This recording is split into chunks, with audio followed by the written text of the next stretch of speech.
साथियों नमस्कार। आप सभी का हमारे YouTube चैनल पर हार्दिक स्वागत और अभिनंदन है।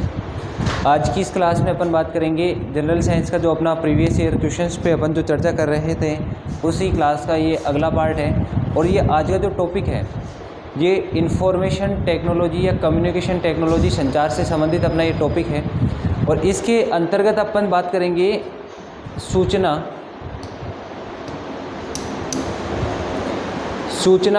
एवं संचार प्रौद्योगिकी, इंटरनेट, ईमेल, तरंग, नेटवर्क, मोबाइल, ये सारी चीज़ें अपन यहाँ पे डिस्कस करने वाले हैं और अच्छे से डिटेल में डिस्कस करेंगे।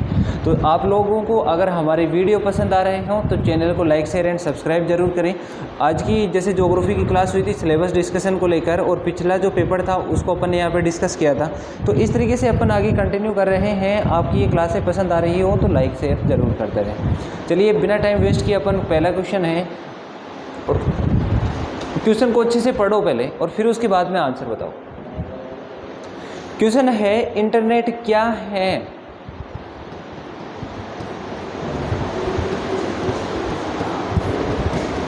इंटरनेट क्या है? इंटरनेट क्या है?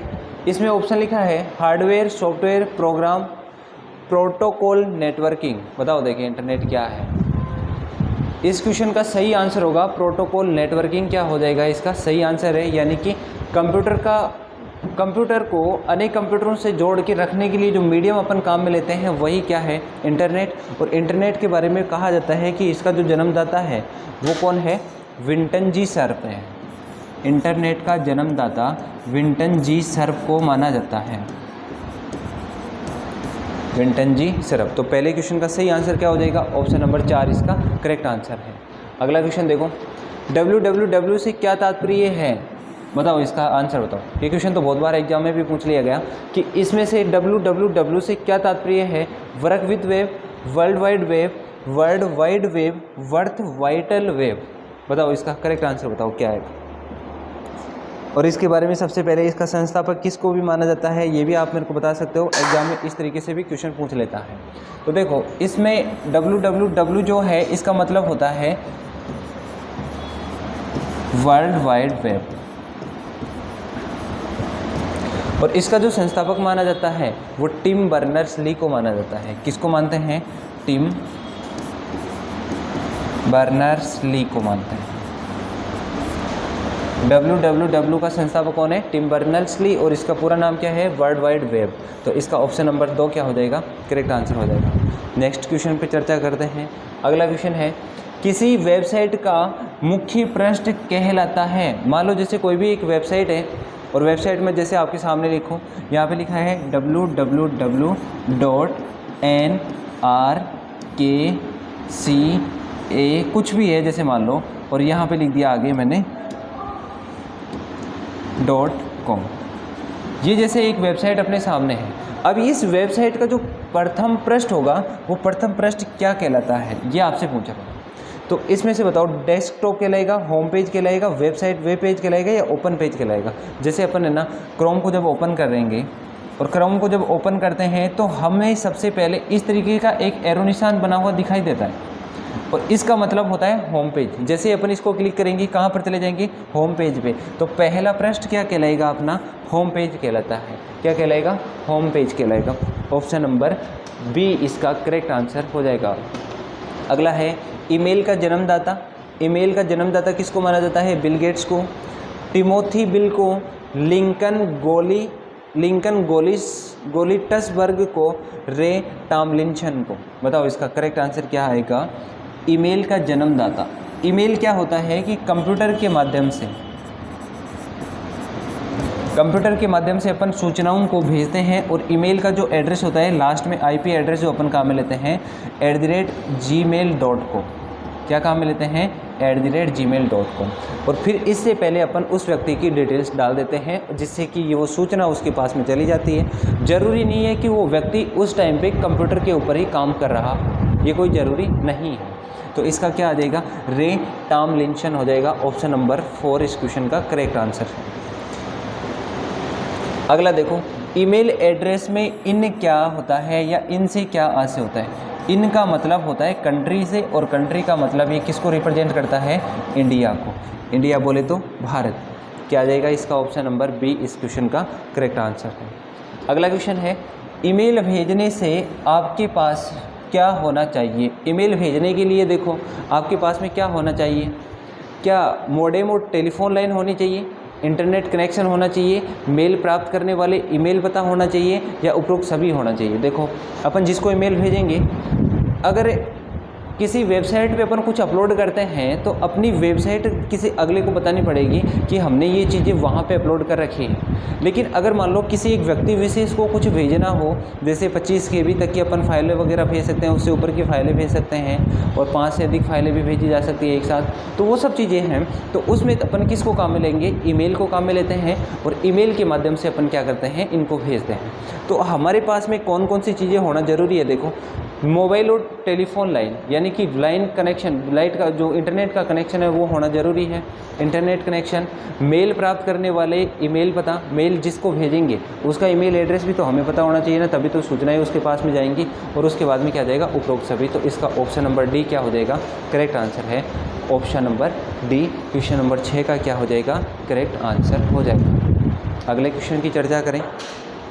क्वेश्चन नंबर 7 है, मैंने कहा कि निम्न में से ईमेल पते का सही प्रारूप क्या होगा, बताओ। देखिए अब आप लोग बताओ,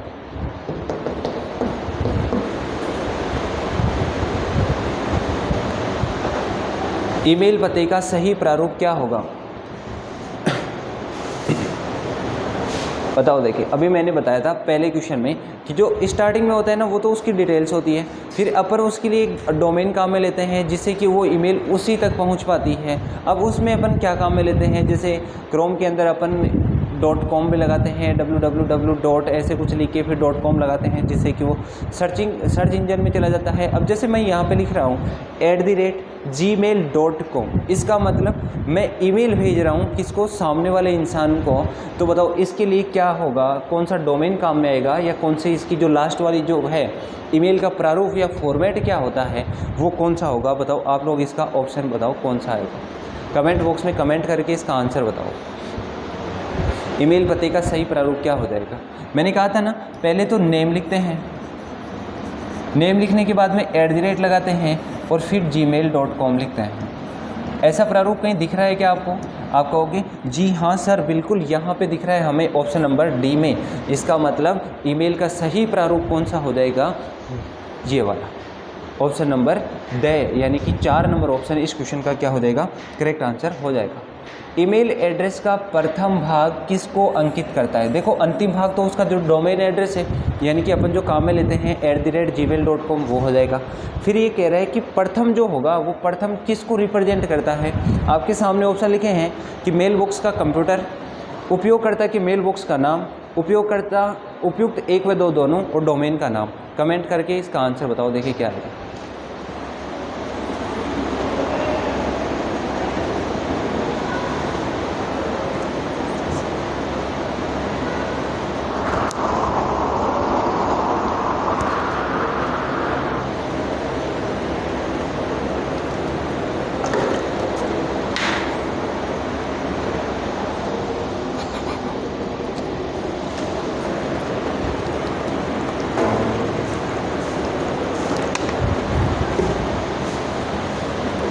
ईमेल एड्रेस का प्रथम भाग क्या अंकित करता है, मेल बॉक्स का कंप्यूटर, उपयोगकर्ता की मेल बॉक्स का नाम।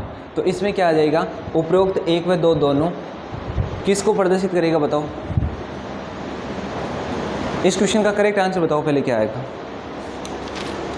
सब लोग कमेंट करके इसके आंसर बताते रहो, जिससे कि पता चले कर क्या रहे हो। तो पहले है ना, ये किसको रिप्रेजेंट करता है। देखो पिछले क्वेश्चन में मैंने कहा कि है ना, स्टार्टिंग वाला जो होता है वो हमेशा नेम को रिप्रेजेंट करता है। तो उपयोगकर्ता के मेल बॉक्स का नाम प्रदर्शित कौन करेगा, ऑप्शन नंबर बी इसका करेक्ट आंसर हो जाएगा। निम्न में से कौन सा विकल्प सर्च इंजन नहीं है।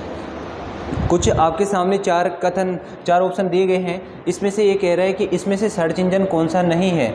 www.google.com.in या bing.com है, gmail.com है। gmail.com मैसेज भेजने के लिए काम में लिया जाता है, तो ये सर्च इंजन नहीं होगा।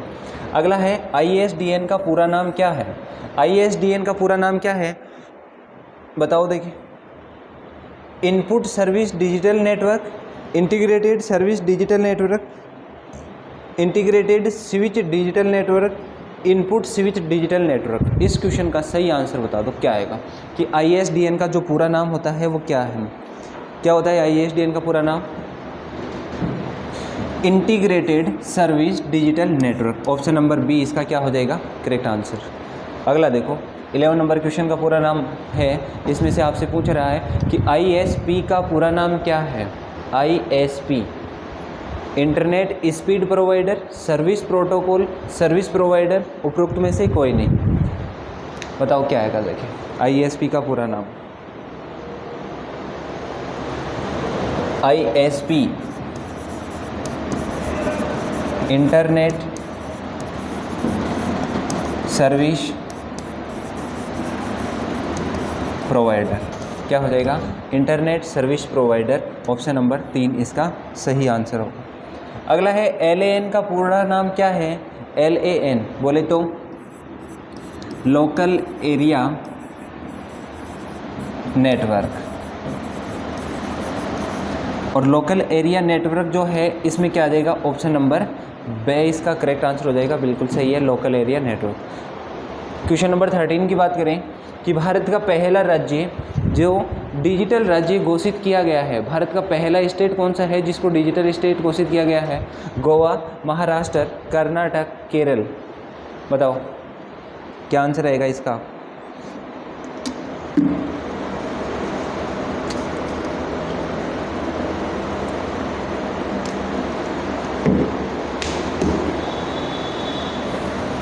भारत का पहला डिजिटल स्टेट की बात करें तो वो कौन सा है? केरल है। और ये इसका जो कार्यक्रम चलाया गया था NOPFN बोले तो नेशनल ऑप्टिकल फाइबर नेटवर्क। आई बात समझ में? राष्ट्रीय प्रकाशिक तंतु नेटवर्क। तो इसमें देखो सबसे पहला डिजिटल जो राज्य होगा वो कौन सा हो जाएगा? केरल। और केरल में भी अगर स्थान पूछे तो वो स्थान कौन सा है वो आप कमेंट करके बताना। उच्च गति ग्रामीण ब्रॉडबैंड नेटवर्क से जुड़ने वाला भारत का पहला जिला कौन सा है? महाराष्ट्र का पुणे जिला, केरल का इडुक्की जिला, मध्य प्रदेश का विदिशा जिला, कर्नाटक का बेंगलोर जिला। तो कौन सा हो जाएगा? अभी मैंने पिछले क्वेश्चन में बता दिया कि ये कौन सा है? केरल का इडुक्की जिला। ऑप्शन नंबर बी इसका क्या हो जाएगा करेक्ट आंसर। ब्लूटूथ तकनीक क्या है या प्रयुक्त किस में होती है? ब्लूटूथ जो है वो किस काम में लिया जाता है? इसके सामने 4 ऑप्शन है आपके सामने। लैंडलाइन फ़ोन से मोबाइल फ़ोन तक पर संचार हेतु, यंत्रों के माध्यम से वायरलेस संचार हेतु, केवल मोबाइल फ़ोन पर सिंगल प्रसारण हेतु, सैटेलाइट टेलीविज़न संचार हेतु। बताओ देखें क्या मोबाइल पे ही काम में ले सकते हैं क्या? नहीं, बिल्कुल नहीं ले सकते। इसमें है यंत्रों के माध्यम से वायरलेस संचार हेतु। क्या आ जाएगा? ऑप्शन नंबर बी इसका करेक्ट आंसर हो जाएगा। 16 नंबर क्वेश्चन है कि FM प्रसारण सेवा में प्रयुक्त होने वाले आवर्ती बैंड का प्रास कितना होता है? FM फ्रीक्वेंसी मॉड्यूलेशन, इसके प्रसारण में, आवर्ती प्रसारण में, तो देखो इसका जो मान होता है वो कितना हो जाएगा? FM प्रसारण में जो काम में आता है वो कितना होता है? 88 से 108 MHz के मध्य, मेगा हर्ट्ज के मध्य। कितना? 88 से 108 मेगा हर्ट्ज के मध्य होता है। अगला देखो क्वेश्चन नंबर 17। दूरदर्शन प्रसारण में चित्र संदेशों का संचरण होता है आयाम मॉड्यूलेशन से, आवर्ती मॉड्यूलेशन से, कला मॉड्यूलेशन से, कोण मॉड्यूलेशन द्वारा। कमेंट करके इसका आंसर बताओ।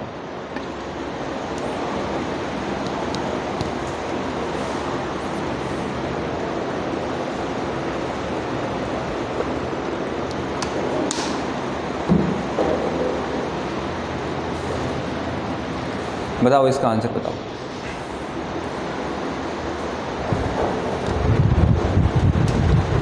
कमेंट करके आंसर बता दो इसका फास्ट सब लोग कि क्या आंसर आएगा इस क्वेश्चन का। चित्र संदेशों का संचरण की बात कर रहे हैं ना, तो बताओ क्या हो जाएगा इसके अंदर? आयाम मॉड्यूलेशन होगा, आवर्ती मॉड्यूलेशन, कला मॉड्यूलेशन या कोण मॉड्यूलेशन। क्या आ जाएगा इसमें? आयाम मॉड्यूलेशन। FM के अंदर वॉइस को सुनने के लिए तो अपन कौन सा काम में आ रहा था? फ्रीक्वेंसी मॉड्यूलेशन आ रहा था। और यहाँ पे क्या आ जाएगा? आयाम मॉड्यूलेशन आ जाएगा। ऑप्शन नंबर ए इसका क्या हो जाएगा करेक्ट आंसर हो जाएगा। देखो अगर आपको क्वेश्चन अच्छे लग रहे हैं ना तो शेयर करते रहो और कमेंट करके इसका आंसर बता दो।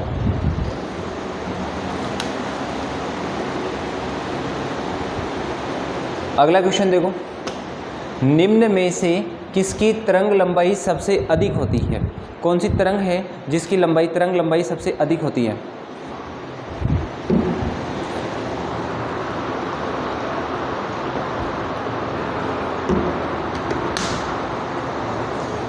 पानी की बोतल भर लाना,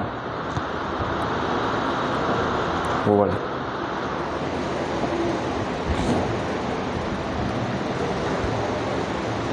निम्न में से किसकी तरंग लंबाई सबसे अधिक होती है?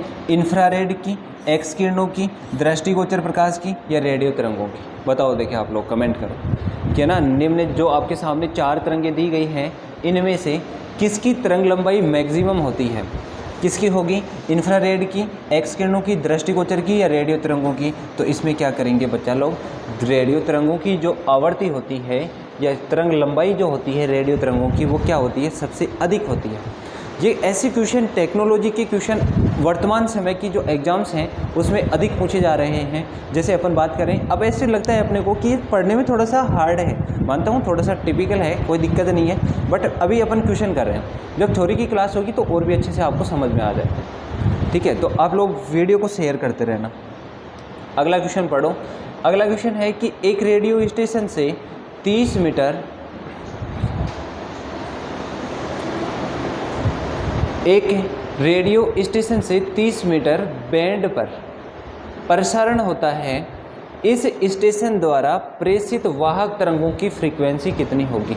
यानी कि वाहक तरंगों की आवृत्ति क्या होगी? बताओ।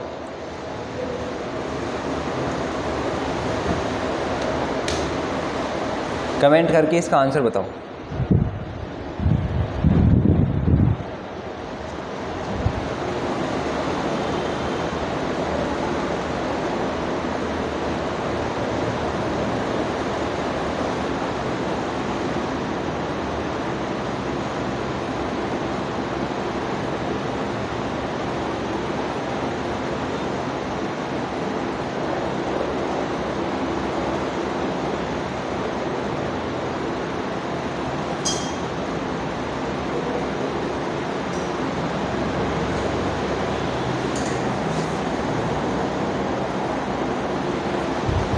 बताओ इस क्वेश्चन का सही आंसर बताओ।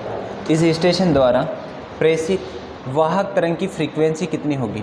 10 होगी, 1000 होगी, 10 मेगाहर्ट्ज होगी, 100 मेगाहर्ट्ज होगी या 100 किलोहर्ट्ज होगी? इस क्वेश्चन का आंसर बताओ। देखो न्यूमेरिकल का क्वेश्चन है, इसका सही आंसर क्या आएगा वो बता दो। अपन बात करें कि फॉर्मूला होता है n इक्वल्स में c अपॉन में लैम्बडा। c प्रकाश का चाल 3 × 10⁸ होती है और आपको लैम्बडा का मान जो दिया है वो कितना दिया है? 30 मीटर दिया है। अब 30 मीटर को अपन यहाँ पे रख के सोल्व करेंगे तो ये क्या होगा बताओ? अपने पास में n इक्वल में 3 × 10⁸ अपॉन में कितना आ जाएगा? 30। इसको जब सोल्व करेंगे तो ये कितना आ जाएगा अपने पास में? 10⁷ आ जाएगा। अब इसको मेगा हर्ट्ज में चेंज करेंगे mHz में, तो अपन क्या लिख देंगे इसको? n इक्वल में 10 mHz, 10 मेगा हर्ट्ज हो जाएगा। 10 मेगा हर्ट्ज कहाँ पे दिख रहा है क्या? ऑप्शन नंबर 7 इसका या जो सी है वो क्या हो जाएगा? इस क्वेश्चन का करेक्ट आंसर हो जाएगा। अगला क्वेश्चन पे चर्चा करें। देखो, परा उच्च आवृत्ति की तरंगें साधारणतया संचारित की जाती है। मतलब परा उच्च आवृत्ति या उच्च आवृत्ति high frequency, ultra high frequency की जो तरंगें होती हैं उसका संचरण किस में किया जाता है? भू तरंगों के रूप में, आकाश तरंगों के रूप में, अंतरिक्ष तरंगों के रूप में, पृष्ठ तरंगों के रूप में। तो इसमें बताओ क्या आंसर आएगा?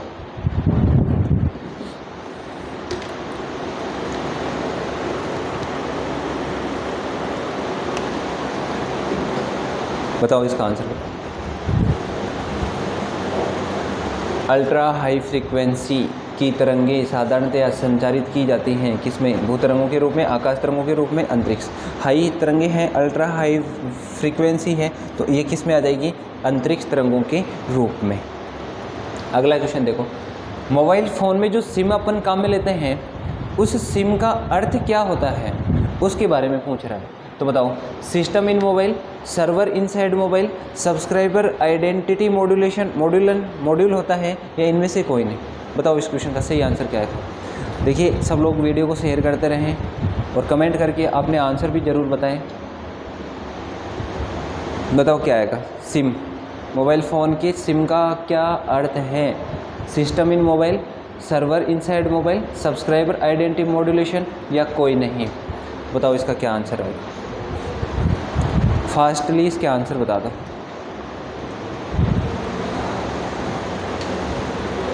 इसका ऑप्शन नंबर सही क्या हो जाएगा? Correct answer subscribers identity modulation.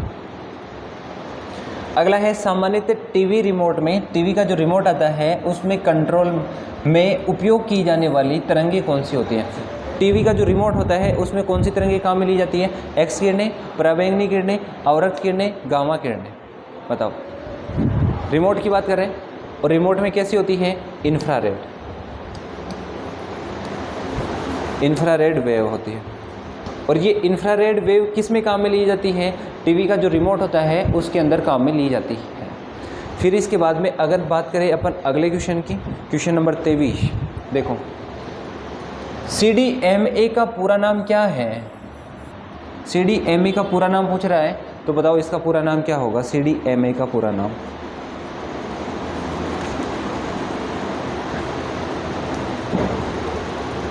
बताओ।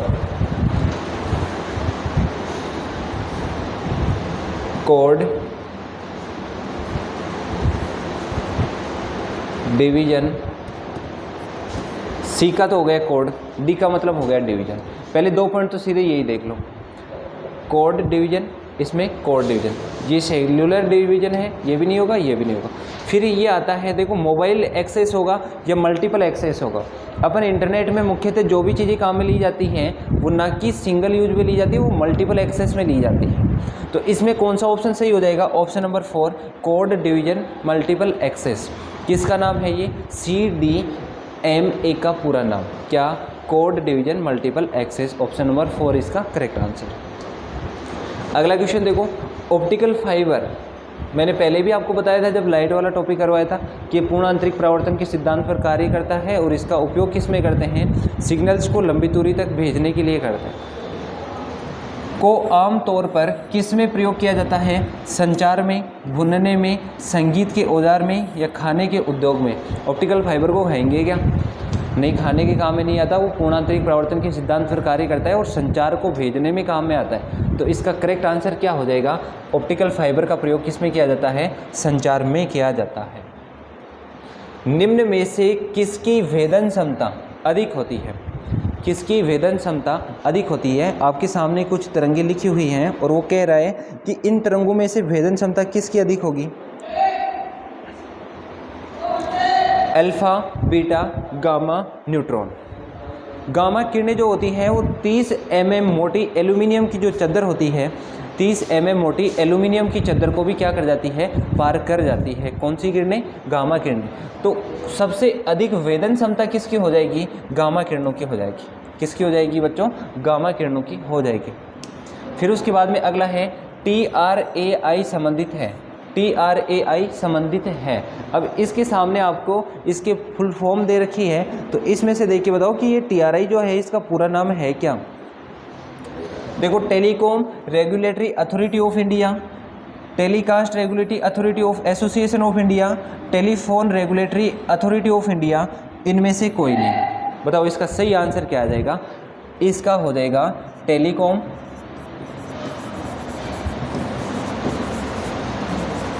Regulatory authority of India.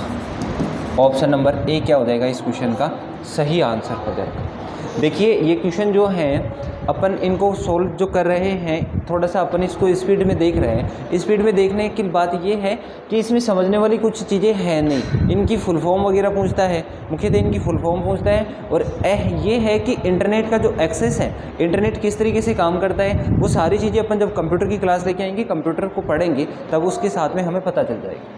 अगला है प्रकाशिक तंतु का प्रयोग निम्न में से किसके लिए किया जाता है? प्रकाशिक तंतु बुनाई में, वाद्य यंत्र में, आँख की शल्य क्रिया में, संचार सेवा में। प्रकाशिक तंतु ऑप्टिकल फाइबर का प्रयोग किस में करेंगे? बताओ। वही बात, संचार सेवा में। ऐसा क्वेश्चन तो अभी पहले ही आया था। कोई नहीं, देखो अगला क्वेश्चन। समुद्र में डूबी वस्तु का पता लगाने के लिए किसका प्रयोग किया जाता है? समुद्र में डूबी वस्तु का पता लगाने के लिए निम्न में से किस यंत्र का प्रयोग किया जाता है? बताओ। सोनार है, ये सेनार नहीं है। सोनार, रेडार, लेजर, मेजर। आंसर बताओ इसका क्या आएगा? नहीं पता? सोनार आएगा, बिल्कुल सही है। पढ़ते हैं, कोई नहीं, अच्छी बात है। आती हुई कार की चाल को मापने के लिए एक पुलिस अधिकारी उस पर निम्न में से क्या चमकाता है? प्रकाश तरंगे, सूक्ष्म तरंगे, रेडियो तरंगे, परा उच्च आवर्ती तरंगे।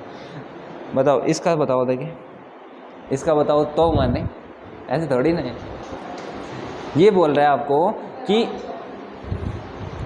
कार चल रही है और चलती हुई कार की स्पीड जो होती है वो यातायात पुलिस वाले माप लेते हैं। उसमें कौन सी तरंगे काम में ली जाती है?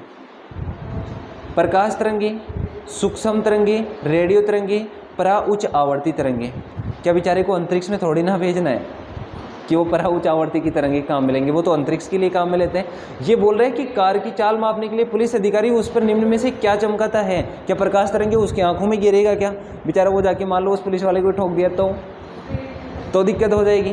फिर उसके बाद में अगर रेडियो तरंगे हैं तो रेडियो तरंगों की तो वेदन क्षमता भी अधिक होती है, वो तो फिर उसको वैसे नुकसानदायक हो जाएगी। तो काम में कौन सी आती है? सूक्ष्म तरंगे। ऑप्शन नंबर बी इसका क्या हो जाएगा? Correct answer. यानी कि स्पीड को मापने के लिए जो प्रकाश की किरणें कार के ऊपर गिराई जाती है वो कौन सी होती है? सूक्ष्म किरणें होती है, माइक्रोवेव्स जिनको बोलते हैं। थोड़ी थोड़ी इंग्लिश भी आती है, आई बात समझ, हल्के में ना लें। MRI मशीन निम्न में से किसका प्रयोग किया जाता है? MRI मशीन जो होती है इसमें किसका प्रयोग किया जाता है? बताओ। देखिए MRI में MRI मशीन है, पूरा नाम बताओ। MRI मैग्नेटिक रेजोनेंस इमेज, चुंबकीय अनुनादी संरचना। और चुंबकीय अनुनादी संरचना नाम से स्पष्ट है। कौन सी तरंगे? मैग्नेटिक वेव, चुंबकीय तरंगे काम में ली जाती हैं। ऑप्शन नंबर 4 क्या हो जाएगा इसका? सही आंसर हो जाएगा। क्वेश्चन नंबर 31 पे चर्चा करें। आलेख, ग्राफिक्स, पाठ, ध्वनि, वीडियो तथा सहजीवन एनिमेशन के संयोजन में सूचना को क्या कहा जाता है? क्या कहा जाता है? बताओ। देखिए बहुकर्मदेश, बहुफलकिका, बहुमीडिया, बही संसाधन। बताओ इसका सही आंसर क्या आएगा?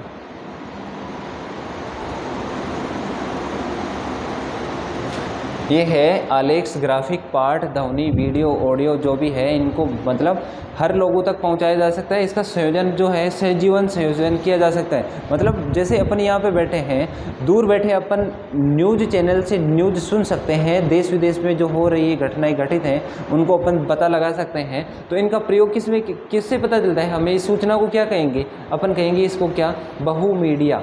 क्या बोलेंगे? बहुमीडिया। इसका ऑप्शन नंबर 6 क्या हो जाएगा? सही आंसर हो जाएगा।